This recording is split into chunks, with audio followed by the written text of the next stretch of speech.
So you've brought in a collection of Bible verses all about diligence. It seems like you want to dig a little deeper than just, hard work. Yeah, it's really interesting how these verses kind of go beyond the surface level. Like right off the bat, we've got Proverbs 10.4 saying, lazy hands make for poverty, but diligent hands bring wealth. It really makes you think about those metaphors, right? It does. And not just about, working ourselves to the bone either.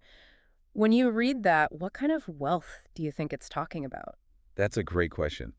While material wealth might be part of the picture, these words always feel like they're hinting at something deeper, right? Hmm. It's like a wealth of spirit, having strong relationships, wisdom, even just the satisfaction of a life well lived. Yeah. And those were all things that honestly come with putting in the effort, being focused. Absolutely. And that really connects well with Proverbs 13.4, which says, the soul of the sluggard craves and gets nothing, while the soul of the diligent is richly supplied. It's almost like diligence is something that nourishes our soul. I see that connection too. It highlights how diligence isn't just about like outward achievements and checking things off a list, but it directly impacts like our inner state, how we feel. Hmm. When we really invest ourselves in something, we gain a sense of purpose from it. We feel fulfilled. Totally. So how do we actually do that then? How do we nourish our souls through diligence? Because Colossians 3.23 offers kind of a unique perspective on work and diligence. It says, whatever you do, work at it with all your heart, as working for the Lord, not for human masters.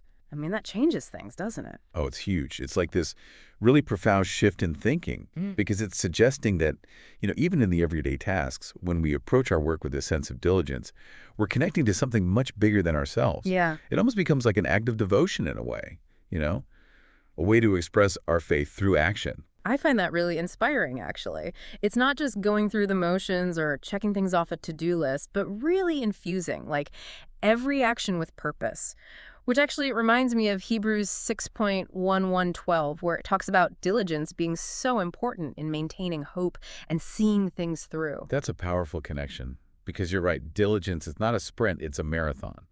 And Hebrews is reminding us that it takes a certain steadfastness of spirit to stay the course. Yeah. Right? A belief in the process and this like unwavering commitment to reaching our goals, even if they sometimes seem really, really far off. Makes you wonder, though, like, how do you cultivate that steadfast spirit? Is it just like something some people are born with, or is it something that like anyone can develop with practice? Well, 2 Peter 1.57, I think, gives us a really beautiful sort of roadmap for this kind of personal growth. It says, make every effort to add to your faith goodness, and to goodness knowledge.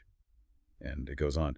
But the point is, it reminds us that diligence, it's not like this innate quality. It's something we actively cultivate right alongside our faith and all those other virtues. And it takes effort.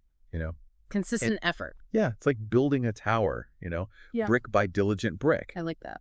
And what happens when we actually build that tower? Well, Proverbs 22.29 points to, I think, a fairly tangible outcome. It says, do you see someone skilled in their work? They will serve before kings. They will not serve before officials of low rank.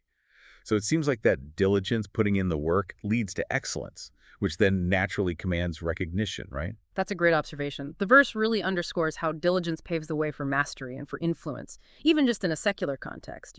So as we kind of wrap up this deep dive on diligence, it really seems like it's about so much more than just working hard. It's about approaching every single part of life, our work, our faith, even our personal growth, with intention, with perseverance, and this deep sense of purpose. Absolutely. These verses, I think, they offer a really compelling call to action for us, a challenge to really embrace diligence as this path to a more fulfilling and meaningful life. Definitely. And it leaves us all with something really important to consider. What area of your life could use a little boost of diligence? And how can you, as an individual, approach that area with that same kind of intention and dedication that we've seen in these verses? Think about that.